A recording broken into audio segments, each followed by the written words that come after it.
दोस्तों नमस्कार, मैं आपका साथी केशव विवेकी। आपका इस चैनल में विशेष स्वागत है। आइए हिंदी महासागर की इस महायात्रा को बड़े लेवल पर बड़े अच्छे तरीके से लेके आगे बढ़ते हैं। आज प्रकरण कथा साहित्य और साहित्यिक समीक्षा में आप सभी का स्वागत है। आइए जुड़ते हैं। कुछ बातें हैं, अगर आपके पास उत्तर हो तो आप जरूर कमेंट करें। क्या समीक्षा विधाओं से प्रभावित होती है? पदों की समीक्षा करते हुए किन बातों का ध्यान रखना होता है? गद्यों की समीक्षा करते हुए किन बातों का ध्यान रखना होता है? ये 3 विषय हैं जिस पे आप चाहे तो कुछ कमेंट कर सकते हैं। फिलहाल में हम इन्हीं पर आगे बातें करेंगे। आप सभी से आग्रह है कि वीडियो पूरा देखें, तभी लाभ मिल सकेगा। अब देखिए, आज जो प्रकरण कथा साहित्य और साहित्यिक समीक्षा है, इसमें हम भाग 6 एपिसोड 6 से जुड़ते हैं। आज हम बात करेंगे समीक्षा विधाओं के आधार पर पद की समीक्षा, गद्य की समीक्षा। अब धीरे धीरे हम अपने वीडियो को, अपने कार्यक्रम को, अपने स्टूडियो को और विस्तार कर रहे हैं और गहराई से बातें करते चलते हैं। तो आप सभी से आग्रह है कि वीडियो स्किप न करें। जब भी लिंक आए, जब भी नोटिफिकेशन मिले तो देखना न भूलें, क्योंकि एक एक बातें स्टेप बाय स्टेप लेके चल रहे हैं। अगर कोई व्यक्ति बीच में देख रहा हो, 6वां है, तो पिछले 5 भागों को देखना न भूलें, क्योंकि इसमें आपके लाभ की चीजें जुड़ी हुई हैं। हम आगे बढ़ते हैं। अब देखिए, समीक्षा विधाओं के आधार पर देखिए क्या है कि हर समीक्षा करने के लिए अध्ययन करना बहुत महत्वपूर्ण है। हर खोजी की तरह ही एक समीक्षक प्रयास करता है। समीक्षा करते समय जो सामने किताब होती है, पुस्तक होती है, कृति होती है, में शामिल मुख्य विधा के अनुरूप ही समीक्षा किया जाता है। जैसे कविता की समीक्षा करेंगे तो वो अलग ही होगा, नाटक की जब करेंगे तो वो अलग ही होगा। अभी क्या कि हम धीरे धीरे आने वाले समय एक एक पे बात करेंगे, लेकिन अभी एक साथ पहले बात कर रहे हैं। बहुत सी बातें कॉमन रूप में होती हैं, जैसे कि सृजनकार के मौलिक कथन या पंक्ति को रखना जिससे वह वजह से समीक्षा को दिशा दिया जा सके। वैसे ही उसके समतुल्य पूर्व की कोई रचना का अंश जो वैचारिक तौर पर विद्वानों के कथन आदि भाषा शैली पर विशेष विश्लेषण करना अति आवश्यक माना जाता है कि व्यक्ति किस तरह की भाषा का प्रयोग कर रहा है। समीक्षक के तौर पर सृजनकार का विषय के सापेक्ष दृष्टिकोण को स्पष्ट करना मुख्य लक्ष्य कहा जाता है, क्योंकि उसका दृष्टिकोण क्या है, उसको लिखने का, उसको ले आने का। क्योंकि ऐसा नहीं कि बेवजह कोई चीज लिखी जाती है। कहानी, नाटक, संस्मरण, रेखाचित्र, यात्रा वृत्तांत, एकांकी के पात्रों का समन्वय रहता है। इसमें इनके चरित्रों का ध्यान रखते हुए कथानक को सिद्ध करना होता है। बाकी गद्य के अन्य विधाओं पर सामान्य बातें रखनी होती है। पद्यों के अंतर्गत महाकाव्य, खंड काव्य, काव्य शैली की कथा और नाटक, गीत, गेय पद, गजल और मुक्तक की कृतियों की समीक्षा का आधार कुछ बदल जाता है। अब समीक्षा करते हुए व्यक्ति धीरे धीरे अनुभव में ले आता है कि वह किसे किस प्रकार अपने समीक्षा में रखता है। व्याकरण के तहत सभी को देखना होता है, पर क्षेत्रीय बोलियों के आधार पर बातें बदलती रहती हैं। थोड़ा सा आज व्याकरण त्रुटि ज्यादा है, इसके लिए मैं क्षमा चाहूंगा। तो ये कुल मिला की बात यही है कि समीक्षा एक आधार पे नहीं की जा सकती है। जैसी विधा होती है उसके अनुरूप ही हम समीक्षा करते हैं। अब वो सारी बातें जो है धीरे धीरे हम आगे आने वाले एपिसोडों में बात करेंगे, ताकि हम समीक्षा की पूरी विस्तार को समझ सके और भविष्य में जब भी कोई समीक्षा करें तो उसमें एक विधिवत दिखना चाहिए कि हम जो कुछ काम करके आए हैं। अब है पद की समीक्षा। पद यानी कि कविता, आमतौर पे हम कविता कहते हैं, लेकिन इसमें भी अलग अलग विधाएं होती हैं। फिलहाल समझते हैं। सामान्य तौर पर पद को कविता कहा जाता है। कविता के पीछे व्यक्ति अपने स्वरों को प्रमुखता देता है, वहीं ये पदों में ज्यादा लय की बातें की जाती हैं। इस प्रकार गीतों में राग और धुन की चर्चा बनी रहती है।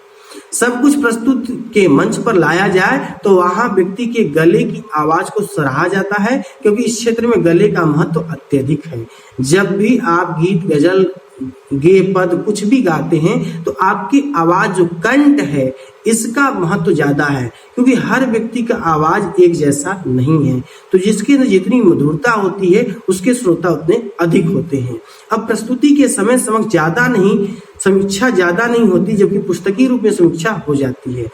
ऐसा नहीं कि वहां समीक्षा नहीं होती है, लेकिन उस लेवल का नहीं होता जो यहाँ होता है। खास करके समीक्षा जब होती है तो व्यक्ति का उस समय ज्यादा होता है। जब प्रस्तुति होती है वो व्यक्ति जो है किस तरह से उसको कहा है। अब यह है कि लिखने वाले की पकड़ लिखने वाला ही समझ पाता है। पद के समस्त विधाओं से परिचित सभी को होंगे। जो पद है उससे परिचित तो सभी हैं। इसके आयु में रस, छंद, अलंकार, शब्द शक्ति, बिंब, विधान और भाषा व शैली को देखा जाता है। ये अगर हम पद की समीक्षा कर रहे हैं तो ये तत्वों को खोजा जाता है और देखा जाता है। व्याकरण के अंदर अगर वाक्य विन्यास को उतना महत्व नहीं रहता, जबकि प्रवाह हेतु शब्दों का एक क्रम होना जरूरी माना जाता है। इसी प्रकार कविता में विराम चिन्हों का यथास्थान रखने से सही अर्थ स्पष्ट हो पाता है, अन्यथा व्यक्ति लिखता कुछ और है, समझने वाला समझता कुछ और है, ऐसे में अर्थ का अनर्थ हो जाता है। इसीलिए विराम चिन्हों का सटीक सही प्रयोग करें। उपयुक्त सभी बातों को देखते हुए समीक्षा को प्रस्तुत किया जाता है। इसके बाद उसमें एक प्रयुक्त महत्वपूर्ण पंक्ति प्रकाश डाला जाता है। इतना ही नहीं, उसके समक्ष पहले के रचनाकारों की बातों को लाकर स्पष्टीकरण दिया जाता है। सभी शर्तों को गद्य कविताएं पूरा करने में असमर्थ माने जाते हैं। देखिए, गद्य कविता वास्तव में पद्य कविता से बहुत पीछे है। आज लिखने वाले कितना भी लिख लें, लेकिन पद्य का अपना स्थान सर्वश्रेष्ठ है।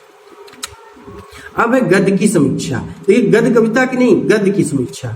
गद्य की समीक्षा लगभग कोई कर सकता है। इसके लिए बहुत शर्तें नहीं होती हैं। भाषा के सापेक्ष गद्य या वाक्य शुद्ध व पढ़ने योग्य होने चाहिए, क्योंकि समीक्षाकर्ता को भाव स्पष्ट नहीं होगा तो वह सही तरीके से अवलोकन नहीं कर पाएगा। इसमें भी व्याकरण को देखना होता है, परंतु क्षेत्रीय बोलियों के अंतर्गत कुछ बातों को नजरअंदाज किया जाता है, क्योंकि क्षेत्रीय बोलियों में व्याकरण पूरी तरह से नहीं बैठ पाता है। समीक्षा करते समय चुने गए शब्दों को दिखाना पड़ता है कि सृजनकार ने किन किन भाषाओं से लिया है। वैचारिकी के तौर पर गद्य को ज्यादा रखा जाता है। समांतर लिखने वाला किसी न किसी विचारधारा का समर्थक होता है। वह निजी बातें न करते हुए कुछ हद तक अपनी बातों को रख देता है, वो छूटता नहीं है। उसका यह प्रयास अपने अपन को स्पष्ट करता है। अब गुण और दोष इन्हीं तथ्यों के आधार पर दिखाए जाते हैं।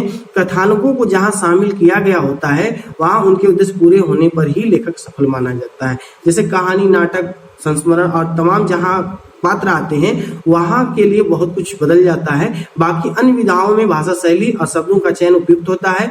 मुहावरों व कहावतों के साथ तत्सम तत्वों के शब्दों के प्रयोग से एक बेहतर परिणाम मिल जाता है। एक सफल लेखक के लिए ये सारी चीजें खोजना या उसको ले आना बहुत जरूरी है, तभी तो समीक्षक भी उस बात को उठाएगा।